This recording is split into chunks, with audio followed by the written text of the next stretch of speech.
Ich habe doch nichts zu verbergen. Ein Satz, den man von seinen Eltern, Großeltern und auch teilweise von Freunden immer wieder hört.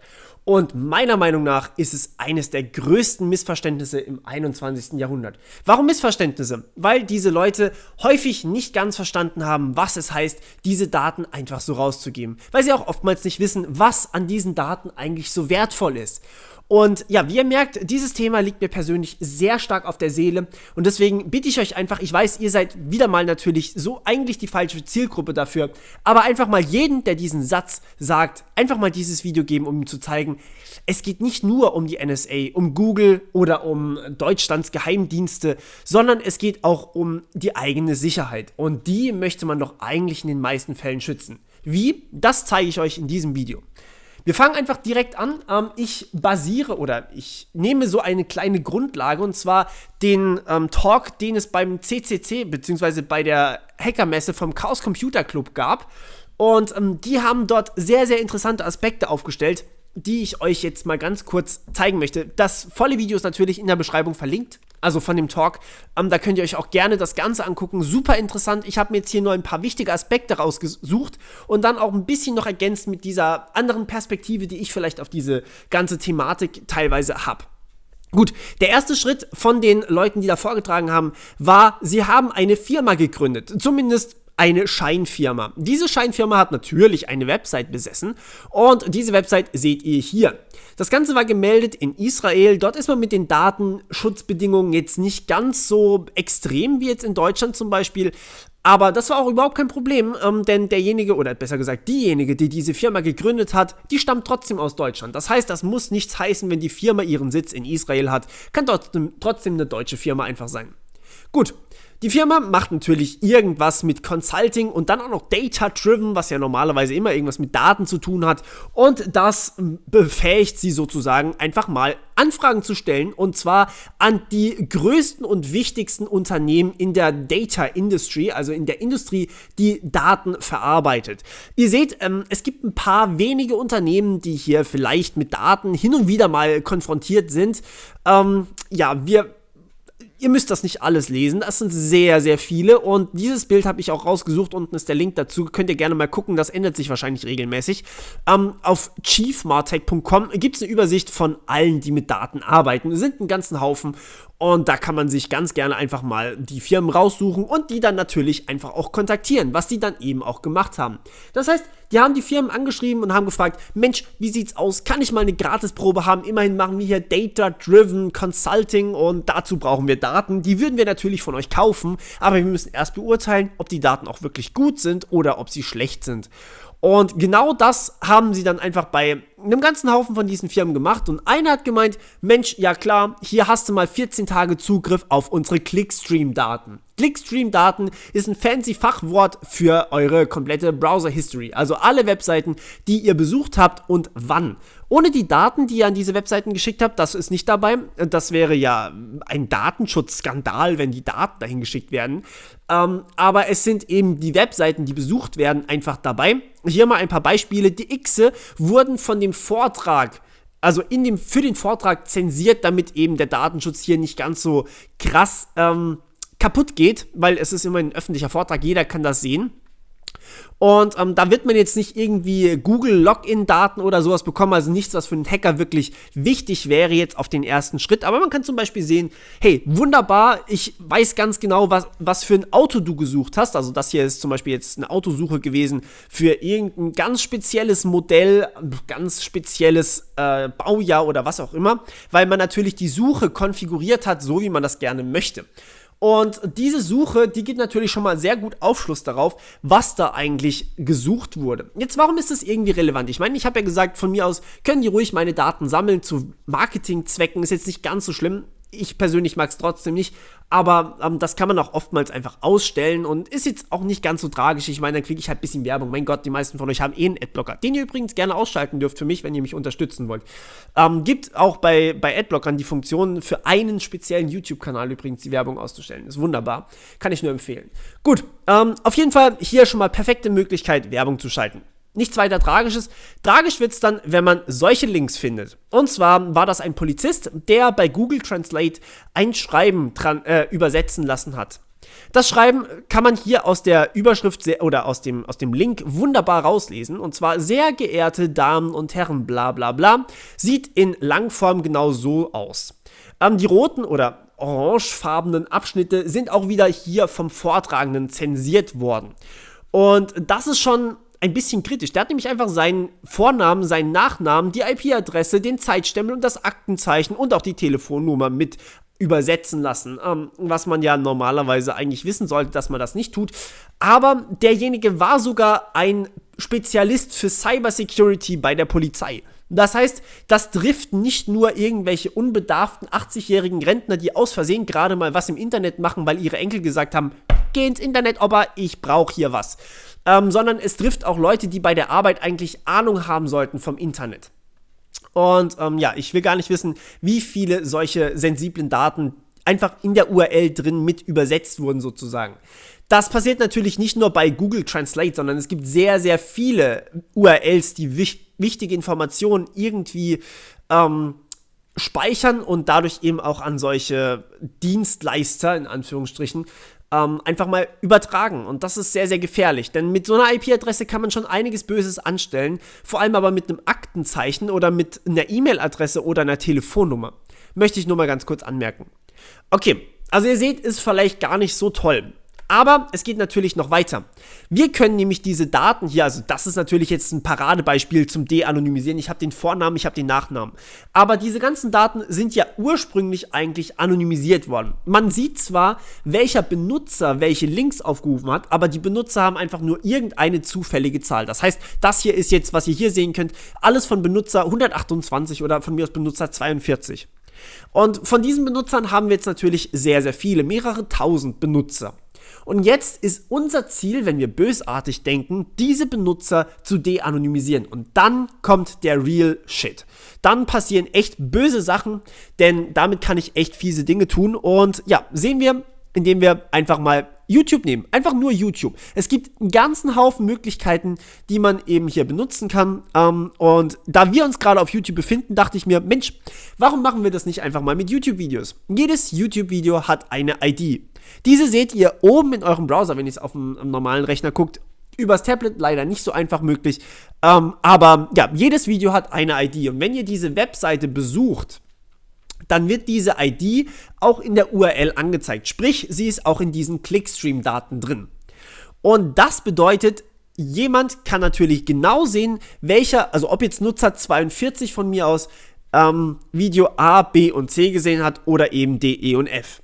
Nehmen wir einfach mal die Liste an Liked Videos. Wenn man das nicht umstellt, dann ist die Liste an Liked Videos, also die ihr mit einem Daumen nach oben markiert habt, das könnt ihr übrigens bei dem Video auch ganz gerne machen, die ist öffentlich verfügbar, normalerweise, außer man stellt es aus. Man kann es ausstellen, dann ist es nicht so schlimm, aber wenn man es nicht ausstellt, dann kann man da ganz fiese Sachen mitmachen. Und zwar ist das jetzt hier einfach mal von einem User, auch zensiert, seine Like-Liste. Zum Beispiel hier Train Drive-By oder nochmal Train Meet Virginia oder UKW Sommersprossen, was auch immer das ist. Ist völlig irrelevant. Die Dinger haben natürlich alle eine Video-ID und die kann man auch ohne Probleme auslesen. Einfach auf den Link draufklicken, dann hat man die natürlich oben im Browser schon wieder rumstehen. So, und jetzt kann ich Folgendes machen.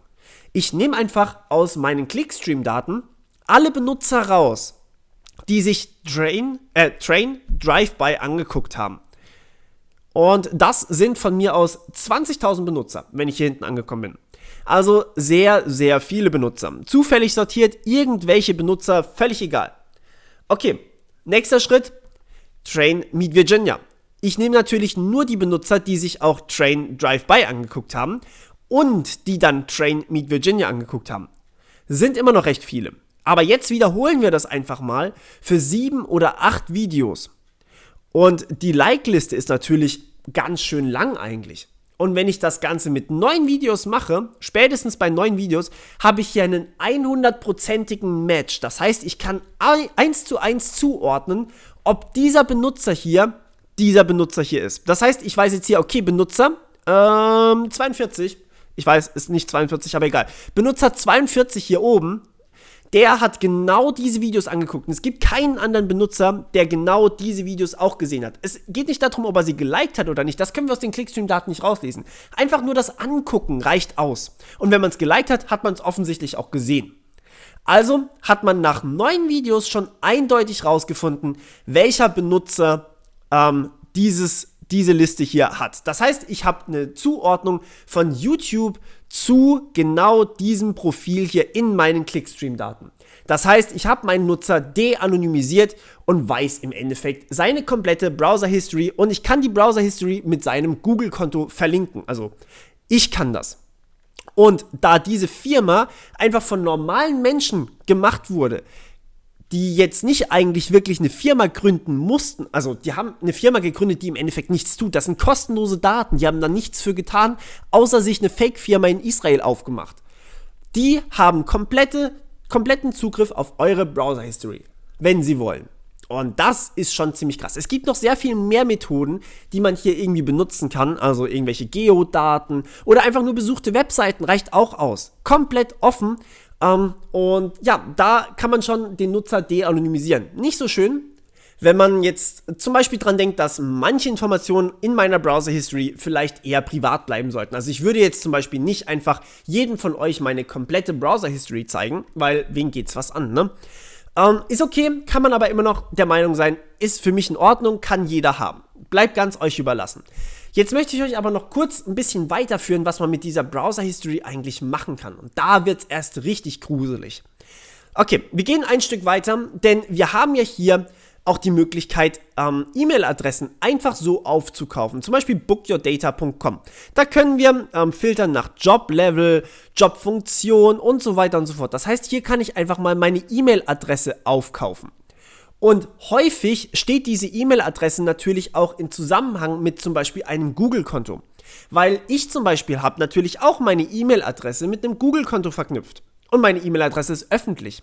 Das bedeutet natürlich aber für mich auch, also wenn ich jetzt meine Gmail-Adresse zum Beispiel öffentlich machen würde, dann könnte man hier einfach sagen, okay, ich kaufe mir einen ganzen Haufen Gmail-Adressen und dann kann ich die irgendwie zuordnen, zu welchem YouTube-Konto auch immer die gehören und dann kann ich genau sagen, okay, dieser Benutzer hat diese E-Mail-Adresse und hat genau diese YouTube-Videos geguckt, hat diese Browser-History. Man weiß im Endeffekt alles über mich, wenn man das möchte. So, eher unschön das Ganze. Jetzt kann man mir nämlich Spam schicken. Und zwar ganz, ganz böse. Man kann mir natürlich auch als erstes einfach mal schöne, sinnvolle Werbung zeigen. Ihr seht's, ich habe neulich erst das war eigentlich kein Smartphone, es war einfach nur Technik, die ich gesucht habe. Und ich kriege instant Werbung von Telekom. Naja, nicht, dass ich jetzt darauf angesprungen wäre, aber trotzdem ist es natürlich jetzt eher so, woher wissen die eigentlich, dass ich danach gesucht habe? Jetzt wissen wir es. Aber es geht natürlich auch noch ein bisschen weiter. Die Browser-History an sich. Die Browser-History an sich kann auch für euch ein bisschen unschön werden, wenn man sich das Thema Pornografie ansieht. 20% der Männer haben zugegeben, während der Arbeitszeit Pornos geguckt zu haben. 13% der Frauen übrigens auch. Das Ganze mag jetzt vielleicht nicht so viel erscheinen, vielleicht ist es auch völlig egal für euch, ihr macht sowas nicht. Vielleicht habt ihr aber auch einfach irgendwelche privaten Webseiten während der Arbeit irgendwie gesurft. Und euer Arbeitgeber macht jetzt einfach genau das, was wir gemacht haben. Der muss sich ja nicht mal irgendwie um solche Sachen kümmern. Der kann einfach sagen, hey, ich habe meine Firma, ich könnte jetzt einfach diese Daten hier suchen. Und das Ganze kann euch euren Job kosten. Das ist nicht so schön. Das wollen nämlich die meisten eigentlich nicht wahrhaben, aber eure Browser-History kann euren Job kosten, wenn ihr das Ganze während der Arbeitszeit macht. Oder wenn ihr während der oder von mir aus auch außerhalb der Arbeitszeit, weil das kann ja eindeutig auf euch zurückgeführt werden, nach Medikamenten sucht. Das ist übrigens die Browser-History einer Grünen, also einer Politikerin, die nach einem Medikament gesucht hat. Die hat das auch übrigens offiziell freigegeben, dass man das Ganze zeigen darf. Ihr könnt euch gerne, wie gesagt, das volle Video angucken. Das ist meiner Meinung nach relativ gefährlich, denn wenn ich jetzt zum Beispiel irgendwelche bösen Krankheiten hätte, sagen wir einfach mal, ich hätte Krebs, habe ich zum Glück nicht, danke dafür, aber nehmen wir an, ich hätte Krebs. Ich würde danach googeln, ja? Ist ganz klar, weil man möchte ja wissen, was man dagegen so als Privatperson tun kann, abgesehen von irgendwelchen bösartigen Therapien. Vielleicht sich, keine Ahnung, gesünder ernähren oder sowas. Und dann googelt man danach, was tue ich bei Krebs. Sie hat sogar hier übrigens DuckDuckGo verwendet, bringt nur nichts, weil man sieht natürlich trotzdem nach, was sie geDuckDuckGo'd hat. Und ja, das ist natürlich, also nicht, dass DuckDuckGo jetzt irgendwie angreifbar wäre, es war übrigens ein Browser-Add-on, was diese ganzen Daten verschickt hat, aber das seht ihr dann, wenn ihr den Talk guckt. Der Punkt ist, wenn jemand weiß, was für Krankheiten ich habe, dann kann es durchaus mal sein, dass ich nicht einfach angestellt werde. Frauen haben ein Problem mit Anstellung im Gegensatz zu Männern häufig, weil die Arbeitgeber denken, Mensch, die wird ja bald schwanger, ich stelle sie nicht ein, weil dann fällt sie mir ja ein paar Monate aus. Ja, mit Krebs falle ich auch ein paar Monate aus. Und das heißt, die wissen dann, dass ich eventuell krank bin und die stellen mich deswegen nicht ein. Das ist eine starke Minderung von Jobchancen. Das heißt, eine Chancenungleichheit. Und das, meiner Meinung nach, darf eigentlich laut Grundgesetz sogar gar nicht sein. Das heißt, wir haben hier noch so einen Punkt, der eigentlich nicht in Ordnung ist. Man sollte also die Browser History vielleicht nicht unbedingt jedem geben. Vor allem nicht potenziellen Arbeitgebern. Ne? Gut. Aber es geht noch ein Stückchen weiter. Wir haben hier, oder es gibt seit 20. September 2018 in den USA eine Versicherungsfirma, John Hancock heißen die das vertreiben. Die haben in ihrer Policy drinstehen, also in ihrem Vertrag drinstehen, jeder muss einen Fitness-Tracker tragen. Und zwar permanent. Damit sie rausfinden, wie gesund ihr lebt. Das heißt, sie wissen, wie viele 1000 Schritte macht ihr in, von mir aus, einem Jahr oder am Tag oder wie auch immer. Und anhand von euren Gesundheitsstatistiken werdet ihr dann gerankt und müsst dann eventuell mehr für eure Versicherung bezahlen als andere. Das, meiner Meinung nach, geht gar nicht, weil das ist auch wieder eine totale Ungleichheit. Ich meine, wenn ich Fitnesstrainer bin, von Beruf her, dann habe ich natürlich zwangsläufig einen anderen Fitnesslevel, als wenn ich jetzt Informatiker bin und echt viel zu viel am PC hocke. Ich nehme mir viel Freizeit, um irgendwie sportlich aktiv zu werden, aber trotzdem, das schaffe ich natürlich nicht, auf das Level von einem Fitnesstrainer zu kommen. Ganz klar. Und das ist meiner Meinung nach auch relativ schwierig, wenn man da einfach so sagt, hey, hier, jeder bekommt einen Fitness-Tracker und wir machen unsere Policies daran abhängig. Ziemlich gefährlich das Ganze. So, und jetzt kommt die Perspektive, die ich vielleicht am besten vertreten kann, nämlich die Perspektive eines Pentesters, beziehungsweise Hackers, wenn ihr so wollt. Ich persönlich mache das natürlich nicht, ist auch hochgradig illegal, bitte macht das auch ihr nicht, aber ich möchte euch darauf hinweisen, dass das Ganze wunderbar machbar ist. Das heißt, ich habe jetzt eure E-Mail-Adresse. Wenn ich solche Daten hätte, in Anführungsstrichen natürlich, ich habe solche Daten nicht, will ich auch gar nicht, aber ich nehme an, ich habe jetzt eure E-Mail-Adresse, ich habe sie zu eurem YouTube-Account verlinkt, das heißt, ich weiß, welche Videos euch gefallen oder was ihr überhaupt für YouTube-Videos geguckt habt. Übrigens, wenn ich die Browser-History verlinken kann mit den Liked-Videos, dann habe ich nicht nur die Videos, die ihr geliked habt, sondern ich habe auch die Videos, die ihr nur geguckt habt, aber nicht geliked habt. Das sieht man dann komplett alles einfach. Weil in der Browser History steht einfach nur der Link drin und der Link ist eindeutig für jedes YouTube-Video. Das bedeutet, ich weiß ganz genau, welche YouTube-Videos ihr geguckt habt. Vielleicht habt ihr auch irgendwelche eher kritischen Videos geguckt oder vielleicht seid ihr Gamer oder ich weiß, dass ihr von mir aus einen Fortnite-Account habt oder ich weiß ganz genau, dass auf jeden Fall ihr einen Amazon-Account habt und dann kann ich euch super detailliert sagen, hey Mensch, du warst dann und dann auf dieser Webseite auf Amazon.de, genau zu diesem Zeitpunkt. Ich sehe von mir aus in der URL drin, du hast eine Bestellung getätigt. Dann kann ich einfach sagen, direkt wenn du diese Bestellung getätigt hast, bam, hier kriegst du von mir aus irgendeine Phishing-Mail, von wegen, mit der Bestellung ist irgendwas schiefgelaufen, bitte klick jetzt auf diesen Link drauf. Und 97% der Leute erkennen das nicht als Phishing-Angriff. Das ist eine wirkliche Statistik. Das sollte eigentlich zuerst kommen. Das ist eine wirkliche Statistik. 97% der Leute können Phishing-Mails einfach nicht identifizieren. Und 30%, das ist jetzt eine andere Statistik, die habe ich nicht verlinkt, 30% klicken sogar auf den Link oder auf die bösartigen E-Mail-Anhänge. Das bedeutet, bei 30% der Leute, also bei 3 E-Mails, habe ich einen PC gehackt. Ein PC gehackt bedeutet für mich, ich habe Zugriff auf ein Facebook-Konto von mir aus oder ein Amazon-Konto oder auf Kreditkarten von einer Person. So, was kann ich alles mit einem Amazon-Konto machen? Naja, ich kann einfach in eurem Namen Sachen zu mir nach Hause bestellen. Was kann ich mit der Kreditkarte machen? Ich kann ganzen Haufen Sachen einkaufen, einfach so, weil ich kann. Oder ich kann einfach eure Daten im Internet verkaufen, im Darknet. Das könnte man tun. Und dafür wird richtig gut bezahlt. Also ich meine jetzt hier eine Kreditkarte für 8,50 $, die ist danach halt nicht mehr auf irgendeinen Hacker zurückzuführen, sondern nur auf den, der sie benutzt. Schwierig das Ganze. Deswegen gehe ich mit meinen Daten eigentlich so vertraulich um, wie ich das Ganze kann. Und jetzt abschließend habe ich noch eine Frage für euch und dann natürlich noch, was ihr tun könnt, damit das endlich aufhört. Wenn ich euch auf der Straße treffen würde und einfach nur ansprechen würde, hey, mach mal dein Handy auf, entsperr's, gib mir all deine Daten. Ja, ist okay, kannst du haben. Wer würde das von euch tun? Mal Hand aufs Herz, wer würde mir einfach nur so auf der Straße seine kompletten, vollständigen Daten geben? Einem kompletten Fremden oder von mir aus auch einem Kollegen von mir oder einem Freund von mir oder jemanden, den ihr auf jeden Fall nicht kennt, einfach nur einem komplett fremden Menschen auf der Straße sein Handy entsperren, alle Nachrichten, WhatsApp-Nachrichten oder Telegram-Nachrichten oder was auch immer ihr für Messenger benutzt, einfach diese kompletten Nachrichten weiterzugeben. Wer würde das tun? Ich nehme an, die allerwenigsten.